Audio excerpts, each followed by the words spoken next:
Hey everyone, I'm Akshay Kumar, your Serati Physio, and I welcome you all to this video. So in this video, we're going to start a series of podcasts with the name Drishtikon, where I will invite different physiotherapists to share their challenges as a physiotherapist, उनके experiences क्या क्या हैं, उनके challenges क्या क्या हैं, और उनके जर्नी कैसे रहे हैं एज अ फिजियोथेरेपिस्ट। इन सभी टॉपिक्स पर डिस्कस करेंगे, उनके कहानी को समझेंगे, उनके स्टोरी को समझेंगे। और इसके साथ साथ we will also discuss about different aspect of physiotherapy, like the new advancements in the physiotherapy, new researches, जो भी न्यू जर्नल्स, रिसर्च आर्टिकल्स वगैरह आते हैं, उन सभी के बारे में भी डिस्कस करेंगे। ठीक है, तो this is the first episode of Drishtikon, and in this episode we have invited doctor Nirupama Bhatt ma'am. She is currently in UK and she is a sports physiotherapist, और उन्होंने आज के इस पॉडकास्ट में बहुत सारी पॉइंट्स को डिस्कस किया है, बहुत सारी बातें की हैं।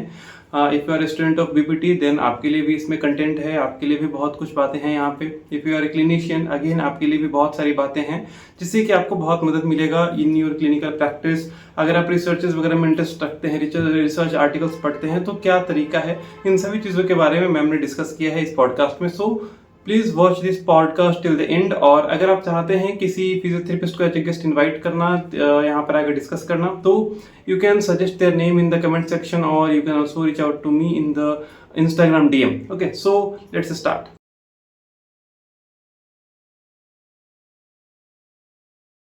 First of all, I will thank you, ma'am, for accepting my invitation. Actually, this is my first podcast type video. I am starting this series that is named as Drishtikon, in which everyone can share their point of view on the physiotherapy for physiotherapists and the different aspects of the students.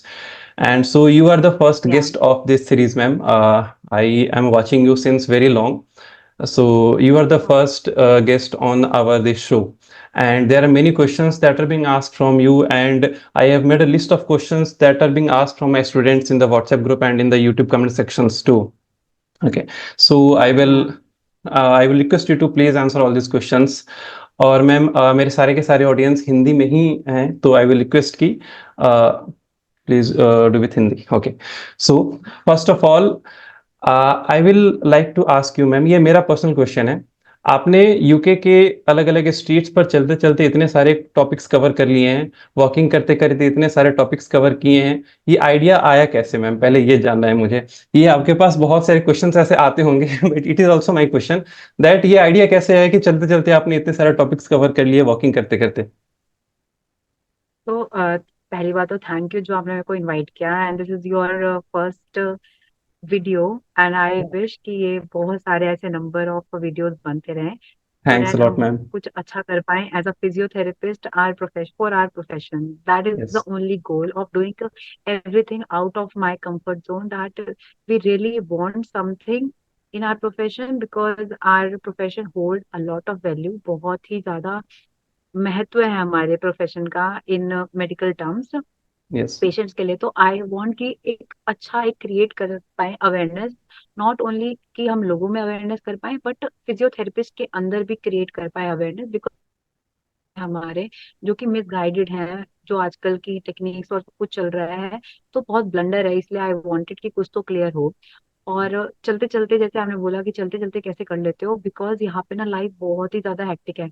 मैं just अभी class से भागकर यहाँ पे आई हूँ, and फटाक से बैठी हूँ मैं यहाँ पे कि चलो ठीक है कवर करते हैं, उसके बाद घर जाना है, असाइनमेंट्स है, 10 चीजें हैं। तो चलना इज द काइंड की जब तुम्हें कुछ करना नहीं होता और कुछ कर नहीं रहे हो उस टाइम पे, चल भी रहे हो, तो उसी टाइम पे अगर आप वीडियोस बना देते हो तो देखो, बैठकर बनाना, टाइम देना अलग से, इससे बेटर है कि तुम कुछ काम कर रहे हो और उसके साथ साथ तुम बोल रहे हो और चीजें हेल्प कर रही हो उस वे में, तो व्हाई नॉट। एंड मैंने देखा मोस्टली, लाइक जब मैं इंडिया में थी ना, मैं आई यूज टू वॉच की ना, सब लोग जो यूके में होते हैं in general, not physiotherapy but in general, जो इन्फॉर्मेशन दे रहे होते थे ना, वो हमेशा चल चल के दे रहे होते थे। नाउ आई नो व्हाई, क्योंकि ना लोगों के पास टाइम नहीं है और चलना बहुत पड़ता है ट्रैवल करने के लिए। तो इजी है ना कि चलते चलते डबल काम हो जाते हैं, multitasking, I am good at it. So you are good at time management basically. Multitasking, not the या टाइम वी कैन मैनेजमेंट। से।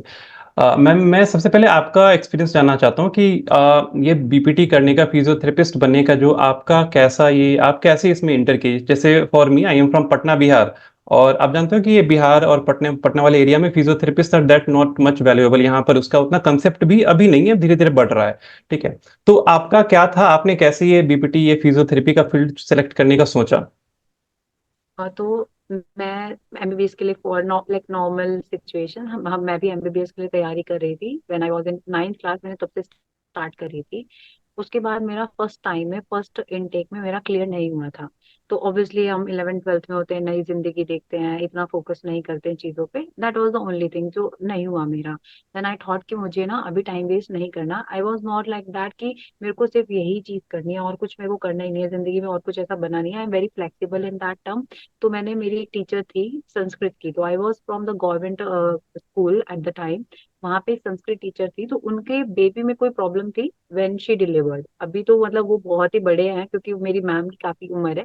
बट उन्होंने मेरे को बताया कि उस टाइम पे उन्हें फिजियोथेरेपी की बहुत रिक्वायरमेंट थी उस बच्चे के लिए, because there was some defect जब डिलीवरी हो रही थी। तो उसके हाथ में कुछ पैरालिसिस है या पालसी है, काइंड ऑफ ऐसे कह सकते हैं। तो उन्होंने मेरे को बताया कि why don't you go into physiotherapy, क्योंकि बहुत अच्छा है।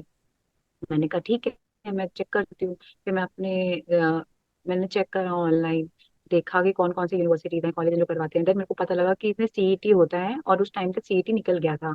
नेक्स्ट ईयर मैंने फिर से नीट की प्रिपरेशन कर रही थी, बट मैंने सीईटी भी उससे पहले ही दे दिया था बढ़िया आराम से। And I got like 42 rank all over like in IP university. तो बढ़िया था एकदम, मैं खुश थी कि हाँ मेरे को जो मर्जी वाला कॉलेज मिल जाएगा। एंड ऐसा ही हुआ। But all the at that time मुझे ये भी नहीं पता था कि कौन सा कॉलेज चाहिए मुझे। देयर वाज टू ऑप्शन, मेरे को वो भी काउंसलिंग में जाके पता लगा था। देन आई थॉट बनारसी दास चांदी वाला, हाँ ये मेट्रो के पास में है, तो मैं ये सेलेक्ट कर लेती हूँ। तो मैंने अपना कॉलेज सेलेक्ट किया। इनिशियली मेरे को कोई आइडिया नहीं था कि क्या होती है फिजियोथेरेपी, क्या कैसे है।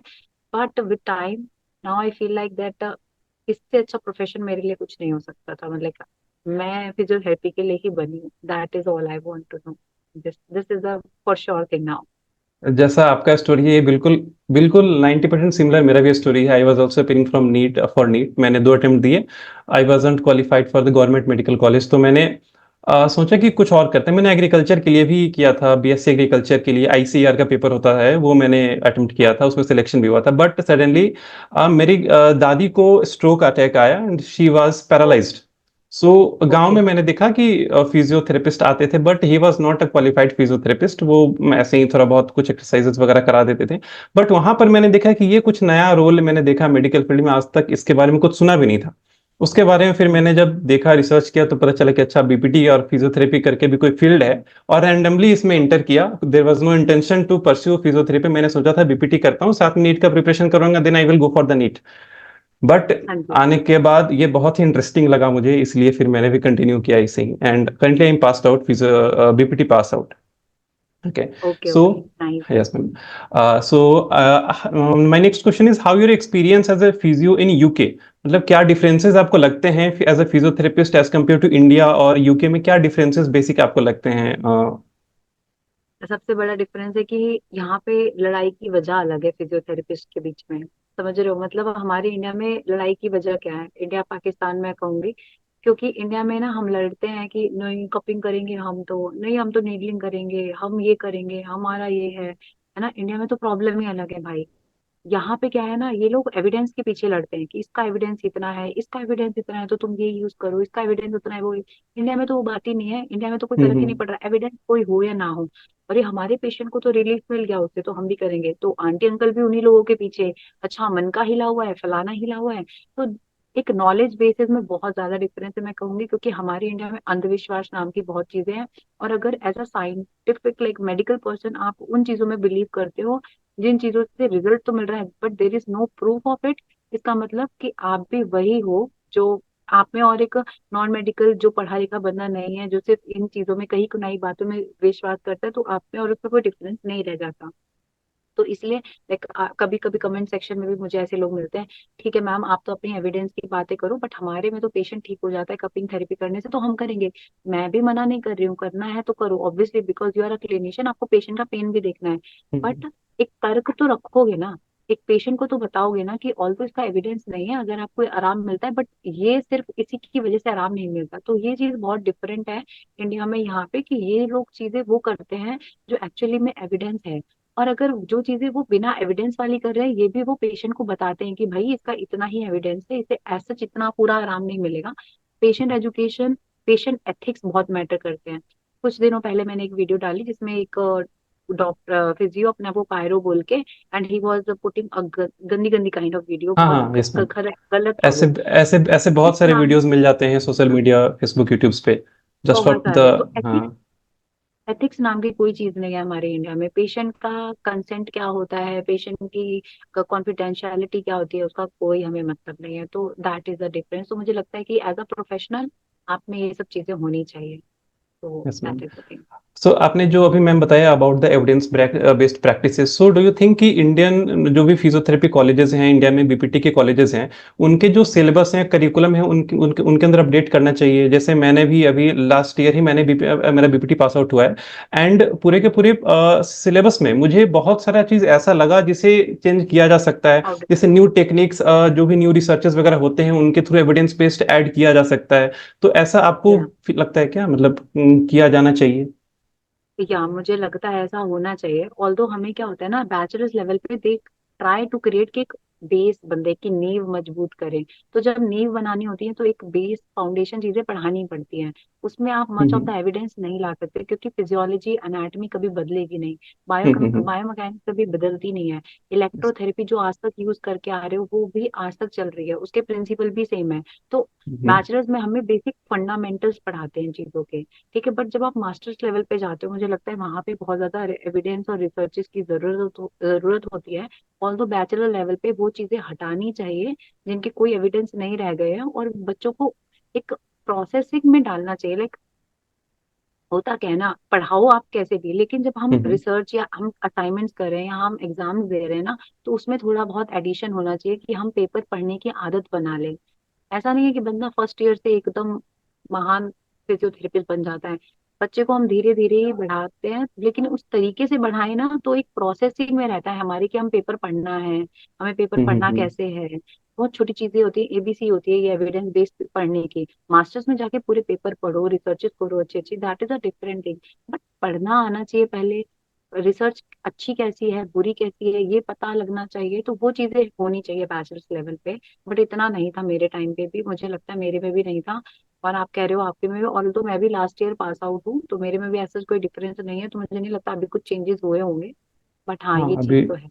अभी तो यहाँ पर मैं देखता हूँ कि मास्टर्स भी डिस्टेंस लर्निंग प्रोग्राम में अभी होता है बहुत सारी यूनिवर्सिटीज में। लखनऊ में मैंने देखा है, एक यूनिवर्सिटी है, आई डोंट नो नाम, मुझे याद नहीं, लखनऊ में भी मैंने देखा है। और ऐसे बहुत सारी यूनिवर्सिटीज भी हैं जो MPT in specific specialisation, with MPT neuro ortho, वे सभी के सभी डिस्टेंस लर्निंग में ऑफर करते हैं। तो ये बहुत बड़ा एक इशू लगता है देखने में, एमपीटी मास्टर्स प्रोग्राम में खासकर।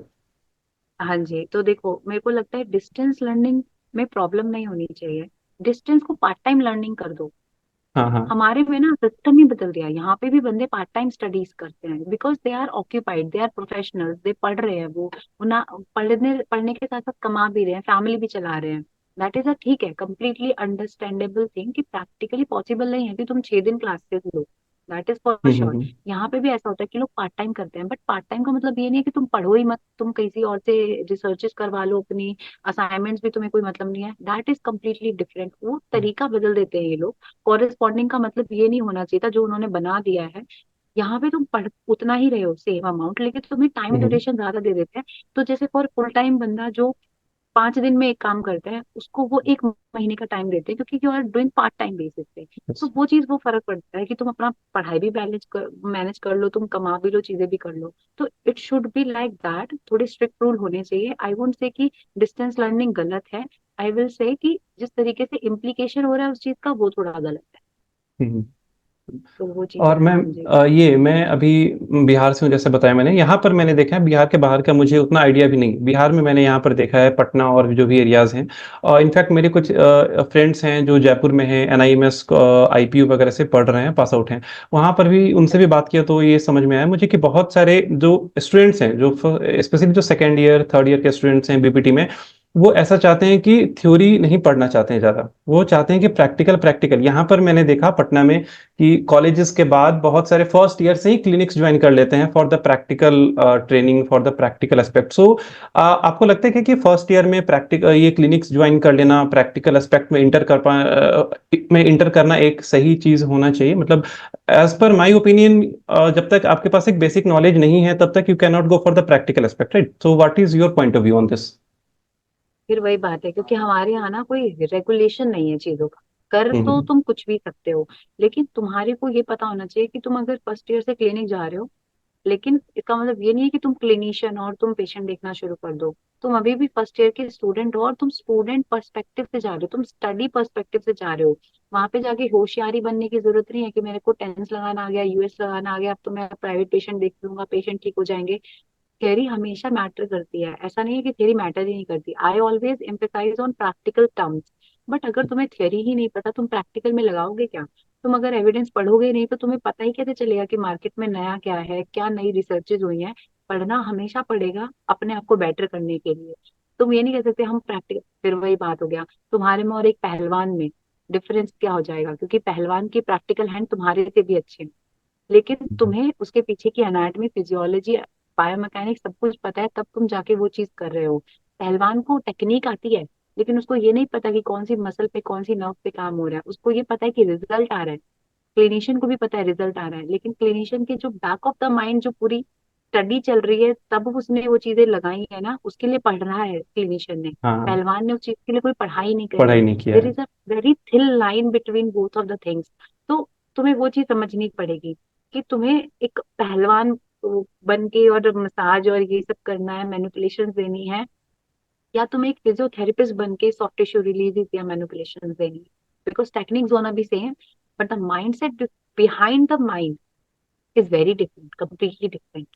तो वो चीज डिफरेंट ओके। और मैम अभी एक और चीज़ चल रहा है, जैसे यूजीसी नेट का एग्ज़ाम होता था, नेशनल एलिजिबिलिटी टेस्ट, जिसके थ्रू हम फेलोशिप प्रोग्राम्स, पीएचडी और असिस्टेंट प्रोफेसर्स के लिए आगे प्रोसीड करते थे। उसका पहले ये एलिजिबिलिटी क्राइटेरिया था कि you can apply for the UGC NET after masters, but according to the new rule we can also apply after the 4 year bachelors course. तो अगर हमने 4 साल का बैचलर्स किया, then we can apply for the UGC NET to go for the fellowship. तो क्या मतलब BPT के बाद एमपीटी करना एक बेटर ऑप्शन है, या फिर we can go for the fellowship programmes? मेरे हिसाब से बैचलर्स तुम्हारे को एक फाउंडेशन देता है। हम्म। अगर तुम्हारे में लगन है पढ़ने की, तुम मास्टर्स भी करे होगे तो भी तुम्हारी नॉलेज बढ़ेगी। तुमने मास्टर्स नहीं करा होगा, लेकिन तुमने सेल्फ स्टडीज करी होंगी, तुमने एक दो बंदे कंपेयर करो, there is a one person जिसने मास्टर्स भी करी, बैचलर्स भी करी, just for the sake of it. एक बंदा है जिसने बैचलर्स करी है बहुत खतरनाक तरीके से, डीप डाउन एकदम जाके डिटेल में, क्योंकि बैचलर्स में मास्टर्स में ज्यादा फर्क नहीं है। मास्टर्स में हम वही चीजों को गहराइयों में जाके एविडेंस बेस्ड जाकर पढ़ते हैं। अगर किसी रिसर्चेस ने वगैरह के बैचलर्स थ्रू। लेवल पे ही अगर किसी ने बैचलर्स लेवल पे उस अमाउंट ऑफ शिद्दत से स्टडी करी है, now he doesn't want to do master, लेकिन वो फेलोशिप ज्वाइन करना चाहता है, मेरे हिसाब से कुछ गलत नहीं है उसमें। लेकिन एक बंदा है जिसने masters just for the sake of it, correspondence से, ओपन लर्निंग से कर ली, लेकिन उसके पास मास्टर्स की डिग्री है, और उसको वो अपॉर्चुनिटी मिल पाती है कि बीइंग अ फेलोशिप वो कर सकता है क्योंकि उसके पास मास्टर्स डिग्री है। वो वहां पे बाइसेस हैं। तो मुझे लगता है कि नॉलेज हमेशा मैटर करती है, not just the degree. Bachelors तुम्हारे को एक वैल्यू दे देती है कि yes you are a physiotherapist, लेकिन उसके बाद तुम कितना इनपुट डाल रहे हो तुम्हारी पढ़ाई में, वो मैटर ज्यादा करता है। इसलिए यूके में ये रहता है कि बैचलर्स हो तुम ठीक है, उसके बाद तुम्हारा एक्सपीरियंस मैटर करता है, कि तुम्हारे पास एक्सपीरियंस, नॉलेज कितनी है। नॉलेज ऑलवेज मैटर, क्योंकि कोई बंदा हो सकता है कि उसके पास एक्सपीरियंस भी हो, नॉलेज भी हो, एक्सपीरियंस भी हो, नॉलेज भी हो। एक बंदा हो सकता है जिसके पास बहुत अच्छी नॉलेज है, लेकिन उसने मास्टर्स नहीं करी हुई, तो भी उसको उतनी वैल्यू मिलनी चाहिए। ओके। तो वन मोर क्वेश्चन मैम, अभी यूके में आई डोंट नो वहाँ का क्या सीन है, बट इंडिया में आपने देखा होगा कि यहाँ पर एक आजकल वर्कशॉप्स का एक मार्केट बन गया है, एक बिजनेस बन गया है वर्कशॉप्स ऑर्गेनाइज करना, वो कपिंग हो, नीडलिंग हो, उसके इफेक्ट्स जो भी हो, that is some another thing. पर इसके वर्कशॉप्स के ऊपर एक बड़ा, बहुत बड़ा बिजनेस टाइप का एक हो गया है कि 5,000 दीजिए you, and you are qualified, certified, and you are qualified dry needling specialist और cupping therapy specialist. So what's your take on this? क्या मतलब ऐसा जो वर्कशॉप्स है, it is very important to attend this workshop, क्योंकि मैं जो भी लेक्चर्स वगैरह डालता हूँ यूट्यूब पे, उन लेक्चर्स में या फिर इंस्टाग्राम के डीएम में भी बहुत सारे मैसेजेस आते हैं, आई थिंक आपके पास भी आते होंगे, कि वर्कशॉप्स करना जरूरी है क्या? मतलब अगर एक बैच में, मेरे ही बैच में बहुत सारे बच्चे थे जो वर्कशॉप्स कर रहे थे, उसमें से बहुत सारे बच्चे जो नहीं कर रहे हैं, उनके अंदर लगता था कि अरे वो कर रहा है, वो आगे बढ़ रहा है, मैं नहीं कर पा रहा हूँ, कुछ मिसिंग है, कुछ छूट रहा है मेरे से। तो उस चक्कर में भी और बच्चे उसमें ज्वाइन हो लेते थे कि वर्कशॉप्स करना है, 5,000, 6,000, 10,000, 20,000 तक देकर वो वर्कशॉप करते थे in the bachelor. So how worth is it to join the workshops?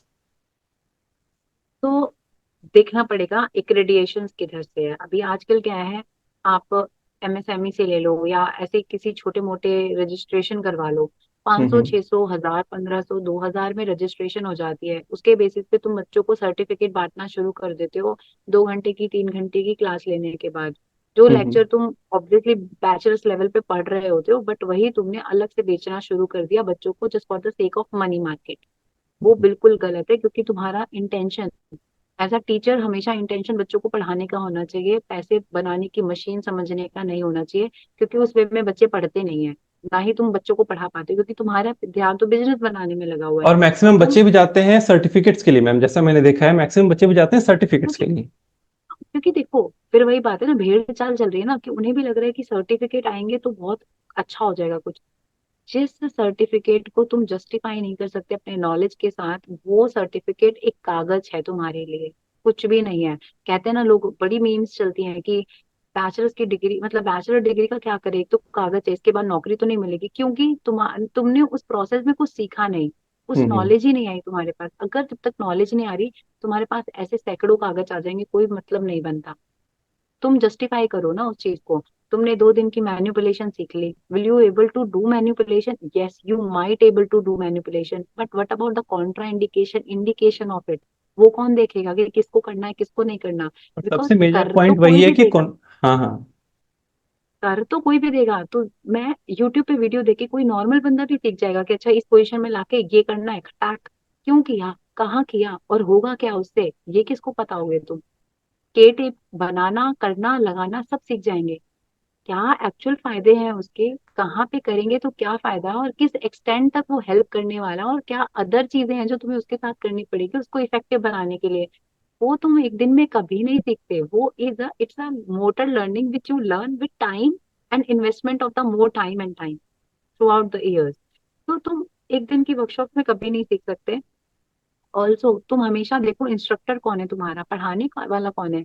जब हम टीचर्स की बात करते हैं, लाइक यहाँ पे हमें हमारे को कोई टीचर पढ़ाता है, they tell about their whole history, की कितना पढ़े लिखे हैं वो, कितना एक्सपीरियंस उनके पास, पीएचडी कर रखी है उन्होंने, पता नहीं कहाँ कहाँ की रिसर्चेस कर रखे हैं। भाई उनकी प्रोफाइल देख के लगता है कि ये बंदा क्या ही पढ़ा देगा, मतलब हमारे तो सब ऊपर से जाने वाला है, बिकॉज उसके पास इतना नॉलेज है। लेकिन कोई बंदा जिसने अभी, लाइक मुझसे कोई बोले, बीइंग मी, मेरे को कोई बोले कि आप पढ़ाना शुरू कर दो, एम आई एलिजिबल? मुझे भी पता है, एक इंसान को हमेशा पता होता है उसकी कैपेबिलिटीज का। मुझे पता है क्या मैं एक बच्चों को पढ़ाने के लिए रेडी हूँ, नहीं हूँ मैं खुद एक स्टूडेंट हूँ, मैं खुद सीख रही हूँ। I should have enough of experience, birth of experience, और मेरे को डिलीवरी करना आना चाहिए, तब मैं जाके एक पढ़ाने लायक बंदी बनूंगी। यहाँ पे लोग क्या कर रहे हैं, 2 साल पढ़े हैं, उसके बाद वो क्लिनिशियन बन गए, फिर पैसा कमाने के लिए उन्होंने कोई एक कोर्स किया बाहर से, उसके बाद वो इंडिया में करवाने लग गए। कोई सर्टिफिकेशन का कुछ पता नहीं है उनको, क्या कहाँ से हो रहा है। It's just very weird, like मुझे नहीं पसंद आता वो सब। और अभी मैम इंडिया में ओस्टियोपैथिक एंड कैरोप्रैक्टिक का बड़ा ट्रेंड चल रहा है, मतलब जिसको देखिए उसको कैरोप्रैक्टिक कैरोप्रैक्टिक, तो आपको लगता है कि इफेक्टिव है? And what are the some effects of the chiropractic, do you think?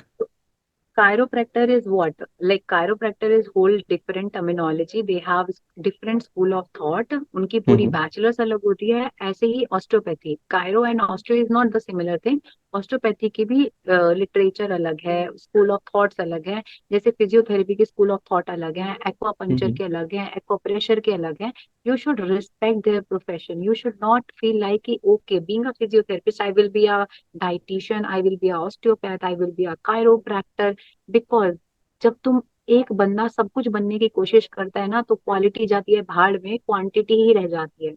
Because तुमने फिजियोथेरेपी में इतना कुछ है पढ़ने के लिए, इतना कुछ है। I every day I feel like कि कितना कुछ है, मैं कैसे पढूं, मेरे पास टाइम नहीं है, मेरे को पढ़ना है, इतना कुछ है पढ़ने के लिए, being in a physiotherapy only. और यहाँ तुम्हें लग रहा है कि तुम फिजियोथेरेपी पढ़ चुके हो, because you are the expert in physiotherapy already, that's why you are learning now osteopathy, complete osteopathy. जो बंदे 4 4 साल में 3 3 साल में बैचलर्स करके पढ़ रहे हैं, तुम्हें लगता है तुम 2 दिन में पढ़ जाओगे। तो तुम्हें बुरा क्यों लगता है कि कोई डिप्लोमा करके फिजियोथेरेपी करके बोल रहा है खुद को फिजियोथेरेपिस्ट? तुम्हें बुरा नहीं लगना चाहिए, क्योंकि तुम भी तो वही कर रहे हो। तुम्हारे को देख के एक ऑस्टियोपैथी जिसने बैचलर्स करी है ऑस्टियोपैथी में, या कायरोप्रैक्टर जिसने कायरो पूरी बैचलर्स करी है, उसको भी सेम लगेगा कि ये भाई 4 साल की इसने बैचलर्स करी, अभी अपने आप को ऑस्टियोपैथी का और कायरोप्रैक्टर बोल रहा है। तो तुम खुद को उसी थाली में रख के देखो, देन यू विल फील कि तुम गलत कर रहे हो।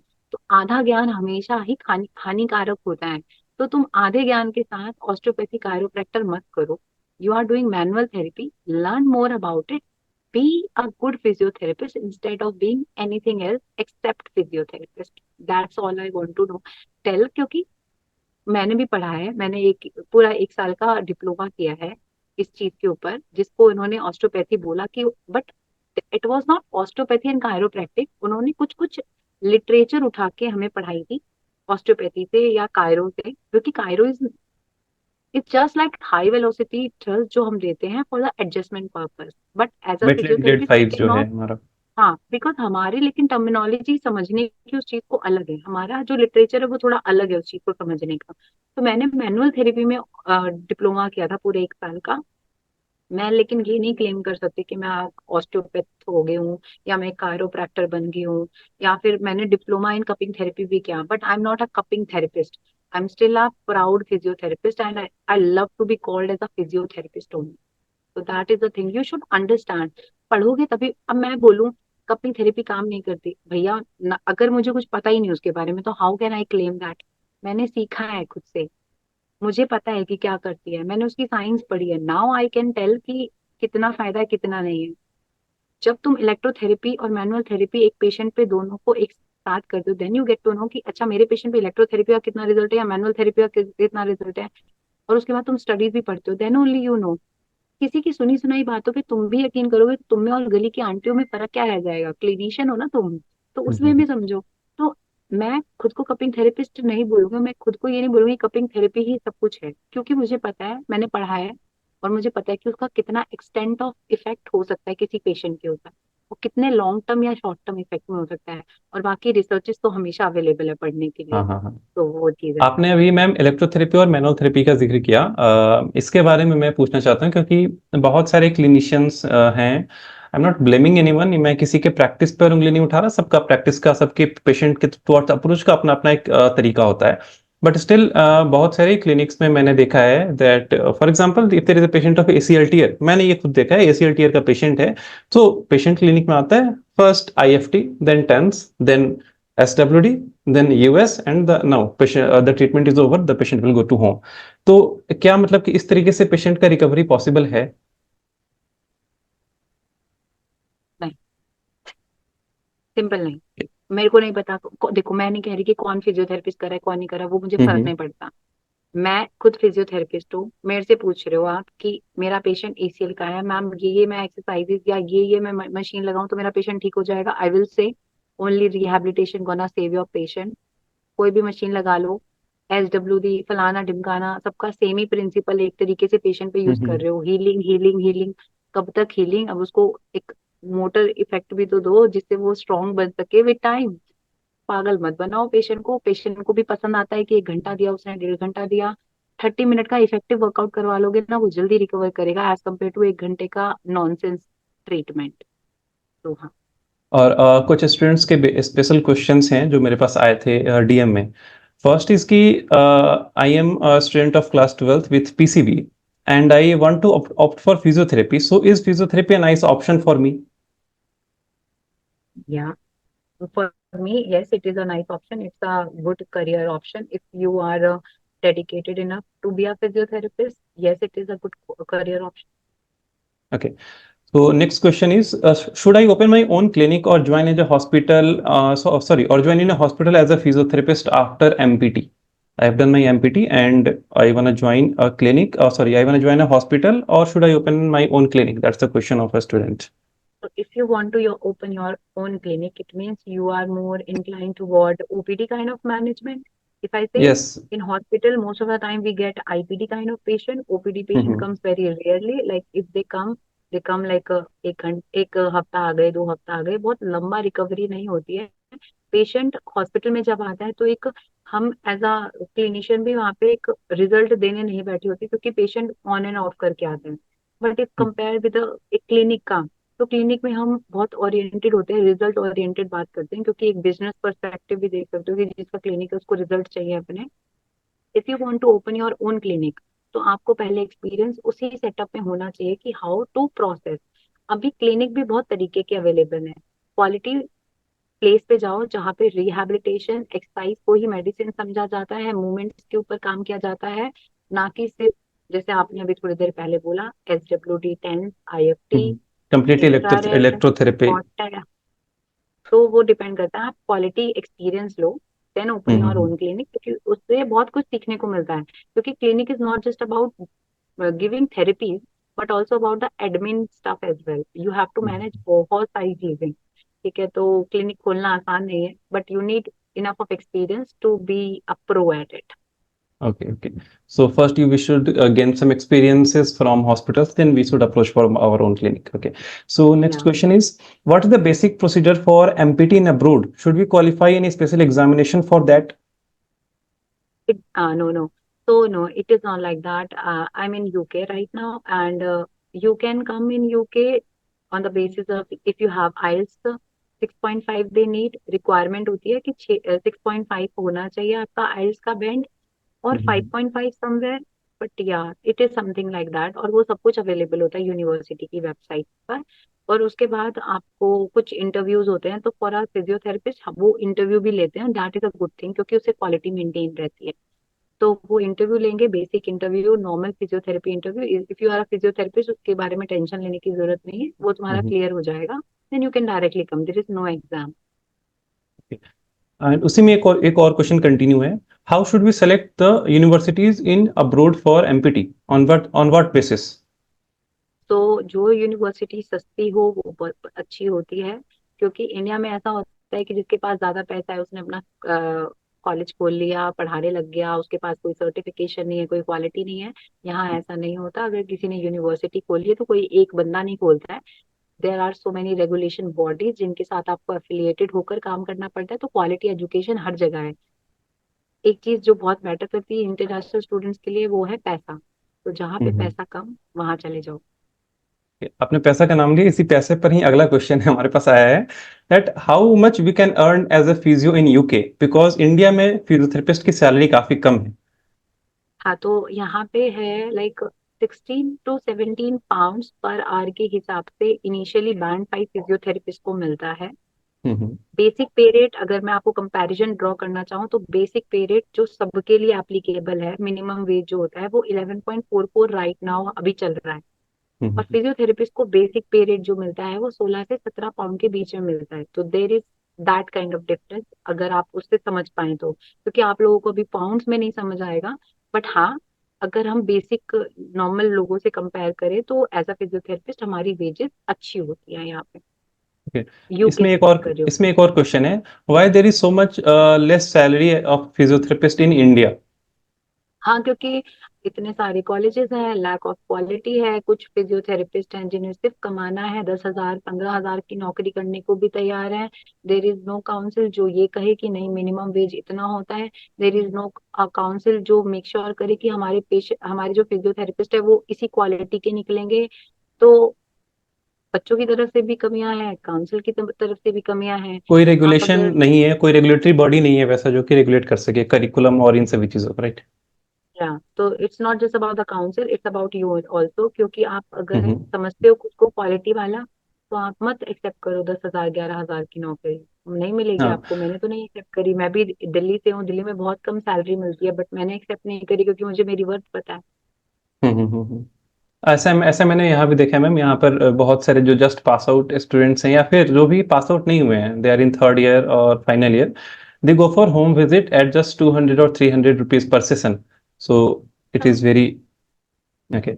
सो ये माई होता है नेक्स्ट. यार, हाँ, हाँ. बहुत छोटी बात है, लाइक रिक्शा वाला होता है, ऑटो वाले होते हैं, उनके अंदर एक टाई अप होता है कि यहाँ पे जाने का 200 रुपये लेंगे, दूसरे वाले ने भी 200 ही बोलना है, तीसरे हाँ, वाले ने 150 दो बोला, से. 150 वाले में बैठ के तुम निकल जाओगे ना।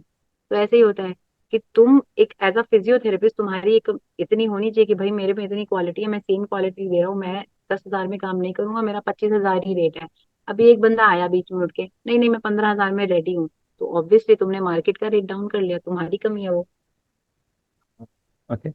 So next question is, I want to go into academics. I love anatomy. Should I go for MSc in anatomy or should I pursue MPT? No, go for the MSc in anatomy for sure, actually this is वो my करो question तो also. फिर यहाँ मुझे भी teaching बहुत पसंद है. I love teaching. मैं I was in class twelfth. मैं तब से क्लासेस लेता हूँ, टीचिंग करता हूँ। और मैं जब क्लास ट्वेल्थ में था तो 5 6 के बच्चों को पढ़ाता था, उससे मैं से रेगुलर करता हूँ। सो आई ऑल्सो लव टीचिंग। ये क्वेश्चन मेरे से बहुत रिलेटेबल है कि एमएससी करना हाँ, चाहिए या फिर एमपीटी में प्रोसीड करना चाहिए। देखो, टीचर बनना इज अ डिफरेंट थिंग। कि तुम्हें टीचर हम्म। बनना है तो टीचर, तुम फिजियोथेरेपिस्ट के टीचर भी बन सकते हो। और अगर तुम्हारे हम्म। को एमएससी एनाटॉमी पढ़नी है तो तुम बच्चों को फर्स्ट ईयर में एनाटॉमी भी पढ़ा सकते हो। बट अगर तुम्हें एक फिजियोथेरेपिस्ट बेसिस पे कोई भी एक प्रोफेशन लेके आगे बढ़ना है, फॉर एग्जाम्पल न्यूरोलॉजी में जाना है, तुम्हें एमपीटी न्यूरो पढ़नी है क्योंकि तुम्हें न्यूरो फिजियोथेरेपी वाले पेशेंट्स एंड चीजें पढ़ाने में बच्चों को मजा आता है, गो फॉर दैट। तो हम्म। टीचर तो तुम किसी चीज की बन सकते हो यार। मतलब टीचर तो is a kind of variety, जो तुम किसी भी चीज में स्पेशलाइजेशन कर लो वो तुम पढ़ाने लगो। टीचर तो किसको नहीं चाहिए, किसको नहीं चाहिए। लाइक रिसर्च पढ़ने के इट लिए इज द भी एक मोस्ट रिसर्च के डिमांडिंग टीचर की प्रोफेशन जरूरत है। Right now. टीचर भैया हाथ जुड़वाओ, क्योंकि टीचर बनना बहुत मुश्किल बात है। मेरे तो कप ऑफ टी नहीं है आपने जब मेरी ये। मैम आपने जैसा जैसा कंटेंट शेयर किया है इंस्टाग्राम पर, आप भी एक अच्छे टीचर हो सकते हो। Why shouldn't you try for this? अरे रे, टीचर एक बहुत ह्यूज रिस्पॉन्सिबिलिटी है। They hold a very like respect in my heart. और I don't want to ruin anyone's career being a teacher by myself। मेरे को इतनी कैपेबिलिटीज नहीं है। तो यही सारे क्वेश्चंस थे। Now at last I just want you to please tell our fellow physiotherapy जो कि अभी फर्स्ट ईयर में है, आप अपने तरफ से क्या मतलब कुछ ऐसे बहुत सारे। मुझे भी फर्स्ट ईयर में एनाटॉमी बहुत लगता था कि हेडेक है एनाटॉमी पढ़ना, एनाटॉमी याद कैसे होगा। मैम सबसे हाँ, जो कॉम्प्लेक्स चीज लगता था वो एनाटॉमी ही लगता था। तो अगर आप अपने तरफ से कुछ मोटिवेट कर पाओ। सब चीजें ना बहुत इजी लगने लगती है when you start relating it with the real life. ठीक है, क्योंकि मुझे यस। लगता है कि ये ना मेडिकल प्रोफेशन ना बहुत अच्छा है इस वे में, क्योंकि हमारे को किसी भी चीज को पढ़ना है हमारे पास हमेशा चीटिंग अवेलेबल है। मसल्स की बात हो रही है, तुम्हारे पास हाथ है, तुम पालपेट करके तुम पता लगा सकते हो कि कौन सी मसल किस साइड पे होगी, कहाँ तक इंसर्ट कर रहे होगी, इतना तुम थोड़ा दिमाग लगा लेते हो। Start relating it with the real life. Anatomy तो तुम्हारी अपनी बोन्स पालपेट करो। खुद पे जब पालपेट करोगे ना तो वो motion memories, picture memory, video memories, reading memory, हर तरीके की मेमोरी में जब तुम्हारे ब्रेन में प्रोसेस करेंगे चीजें इजीली लर्न हो जाएंगी। और एक बार में कभी कोई चीज याद नहीं होती। अनाटमी तुम्हारा पीछा कभी नहीं छोड़ेगी। और थर्ड ईयर फोर्थ ईयर तक आते आते अगर तुमने उसी कंसिस्टेंसी के साथ पढ़ाई करी होगी ना, तुम्हें इजीली पता होगा कि कौन सी मसल कहाँ से कहाँ तक जाती है। You really don't need to know कि कौन से लीनिया एल्बा पे, लीनिया एस्पेरा पे, ग्रेटर जीटी पे, कि जीटी के कौन से रिज पे, इतना नहीं जानना होता है कभी भी। तुम्हें ओवरऑल चीजें पता होंगी ना, that is more than enough to be a better clinician. Teacher बनने के लिए तो तुम्हें रटना ही पड़ेगा भाई, सब कुछ ही या देख के पढ़ा लो। बट हाँ, इतना स्पेसिफिकली एज अ क्लिनिशियन नहीं चाहिए होता। Physiology is also so fun, क्योंकि फिजियोलॉजी हमेशा हेल्प करती है। तुम्हें पता तो होना चाहिए बॉडी काम कैसे करने वाली है। तो it's very practical, I think physiology तो बहुत प्रैक्टिकल है। बायोकेमिस्ट्री, यू वोंट बिलीव, आज मेरा एक्सरसाइज फिजियोलॉजी का लेक्चर था, हाँ, मैंने जो देखा कि आपका बहुत स्टेटस। इंपॉर्टेंट करता है। It is all about biochemistry only. और मेरे को अभी तक पढ़ना पड़ रहा है, ऑल्दो मेरे को बहुत पसंद थी biochemistry at that time also, कि मैं क्रैप साइकिल, ग्लाइकोलिसिस, एवरीथिंग बहुत दिमाग में था। आज ही मैंने बहुत ब्रेन ऐसा खोलने वाले क्वेश्चन पूछे हैं अपने प्रोफेसर से। हमारे क्वेश्चन ही क्वेश्चन चलते रहे हैं सेकेंड हाफ में, तो हमने सिर्फ 2 2.5 घंटे क्वेश्चन ही पूछे हैं। तो start loving whatever you are doing. जब तक प्यार नहीं आएगा ना, मतलब तुम प्यार होती है ना, किसी भी चीज से प्यार होता है ना, तो तुम जी जान लगा के चीजें करते हो। Start loving your profession and you will see कि तुम अपने आप फ्लो में बहते जा रहे हो, सब कुछ आराम से हो जा रहा है। तो वो वाला सीन है, प्यार कर दो, बस और कुछ नहीं है। Okay, so these are the all questions, यही questions थे। And I think the questions are over. Yeah, the questions are over. So let's end the session, ma'am. Thank you so much, ma'am, for accepting this invitation first of all. और आपसे इन सारे questions का बड़ा सटीक और exact बहुत सारा explanation मिला। And I hope we will do some more sessions in future very soon. इंशाल्लाह, इंशाल्लाह, yes ma'am. For okay. Sure. हाँ जी। Okay. Okay, thank you ma'am. Thank you so much for inviting me, thank you so much.